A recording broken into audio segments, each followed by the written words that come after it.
நம்ம இன்ஸ்டிடியூட்டோடைய mostly last NTPC பேட்சாக இருக்கக்கூடிய central express 3.0 நமக்கு டிசம்பர் 18ஆம் தேதி லான்ச் பண்ணி கிளாஸஸ் ஸ்டார்ட் ஆகி சக்ஸஸ்ஃபுல்லாக போயிட்டு இருக்குது. இன்னும் சில பேர் வந்துட்டு சார் இந்த பேட்சை நான் ஜாயின் பண்ணிட்டா பெட்டராக இருக்குமா, ஏன்னா பேட்ச் ஜாயின் பண்ணிடுச்சுன்னு கேட்டாங்க. ஸோ நான் ஸ்டடி பிளான் காமிக்கிறேன். ஸோ ஃபார் எக்ஸாம்பிள் நமக்கு டிசம்பர் 18ஆம் தேதி அருண் பிரசாத் சாரும் விமல் சாரும் ஸ்டார்ட் பண்ணியிருக்காங்க அப்படின்னா, அதே நான் வந்துட்டு இந்த திங்கக்கிழமையிலேருந்து டிசம்பர் 22 ஸ்டார்ட் பண்ணியிருக்கிறேன். அதுக்கு அடுத்த நாள் ஒவ்வொரு ஸ்டாஃபோடைய கிளாஸஸ் வந்துட்டு இருக்கும். இப்போ எந்த கிளாஸ் வந்துட்டு நீங்கள் மிஸ் பண்ணிட்டீங்களோ அந்த கிளாஸ் நீங்கள் பார்க்க முடியாதுன்னு பயப்பட வேணாம். ஆன்லைனோட அட்வான்டேஜ் அதுதான். நீங்கள் இந்த வீடியோஸை ரெக்கார்டடாக பார்த்துக்கலாம், எத்தனை தடவை வேணாலும் ரிப்பீட்டாக பார்த்துக்கலாம்.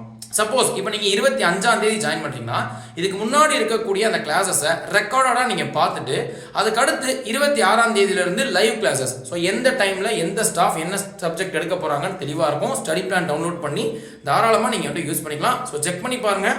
இந்த கோர்ஸ் உங்களுக்கு டெஸ்ட் சீரிஸ் அண்ட் இபுக்ஸோட சேர்ந்து வரக்கூடிய சென்ட்ரல் எக்ஸ்பிரஸ் 3.0 மேலே தெரிகிற கோட் Y890 யூஸ் பண்ணிங்கன்னா 27% வரைக்கும் இப்போ கிறிஸ்மஸ் ஆஃபரில் ஜாயின் பண்ணிக்கலாம். செக் பண்ணி பாருங்கள். வேறு ஏதாவது டவுட் இருக்குன்னா கமெண்ட் செக்ஷனில் கேளுங்க.